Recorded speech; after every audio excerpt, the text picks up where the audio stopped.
Today we're creating this Doctor Strange Apple effect in HITFILM.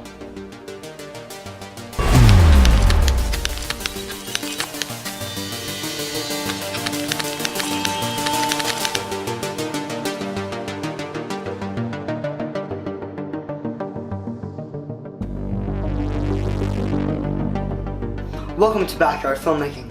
I'm your host Chris, and in today's episode we're creating one of the many effects from the 2016 film Doctor Strange. This movie was jam-packed with mind-bending visuals, and one of them that really stood out to me was when Doctor Strange uses the Eye of Agamotto to turn back an apple into a completely rotted form and then back into a whole apple. This effect can be done in either HITFILM Pro or Express.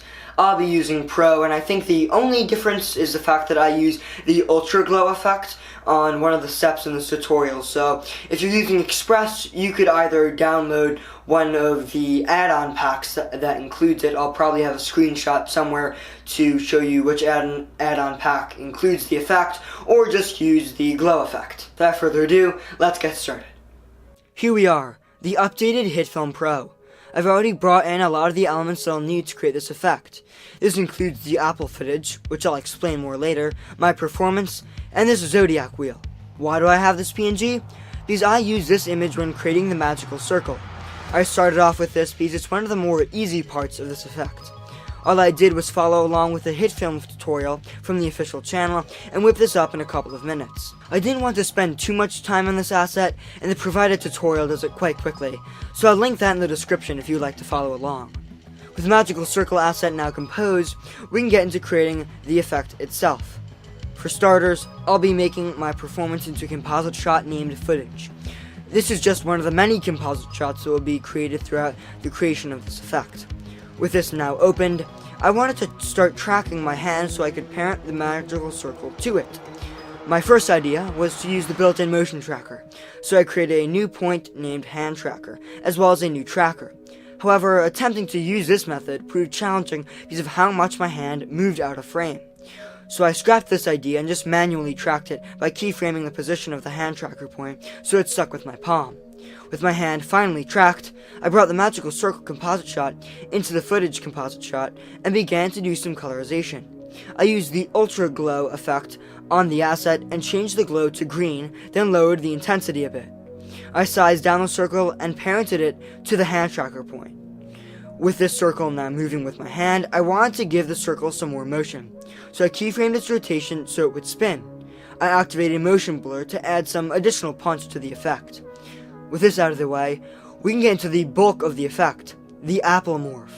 The basis of this morph is this clip, where I've recorded an apple at different stages and me consuming it on a table in front of a green screen. In the footage, the apple started off as a whole. I then take a bite, and I place it back in front of the screen for a few seconds. I then take another several bites and leave it in front for a bit more. I did this until all I had left was the core of the apple. Recording on a green screen is optional for this, because we're going to be masking out the apple. With the explanation of the base of the animation done, it's time to turn this into a composite shot. I'll make it named Apple Animation. To start, I'll be isolating each stage of the apple's life, so my hand taking the apple out and in are no longer there. It's just the apple. With each stage of the apple isolated, I muted them all, and then started the process of removing the table and green screen. For myself, the cycle of doing this began with dropping on a green screen key effect, then using the freehand mask tool to remove the table. Each time I would boost the feathering of the mask just a bit. This process was extremely time consuming, but worked out quite well.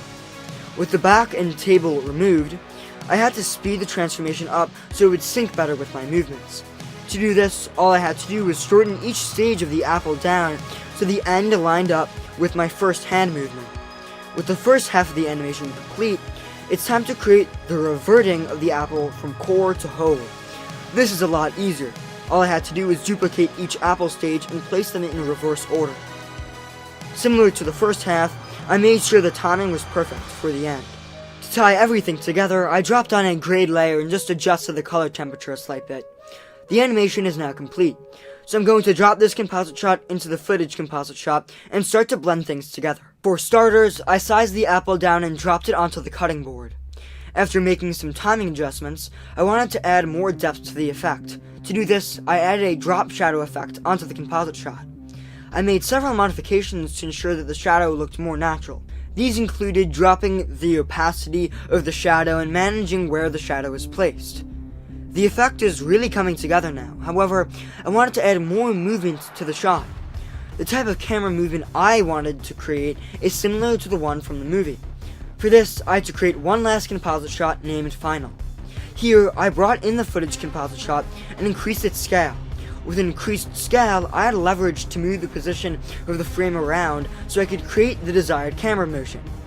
I keyframed the position of the enlarged clip so it moved right as my hand did and left as my hand did the same. With the camera movement created, I wanted to make some final adjustments. One of these was the creation of the magical circle. I wanted to have more of a punch as it appeared. For this, all I did was go back into the footage composite shot, create a new black plane, drop on a light flares effect, change its color to green, and select the anamorphic halo flare type. I keyframed its intensity so it flares up as the circle is created. With that addition completed, all I had to do was add some colorization to my footage, as well as some sound effects. After that, the effect was done.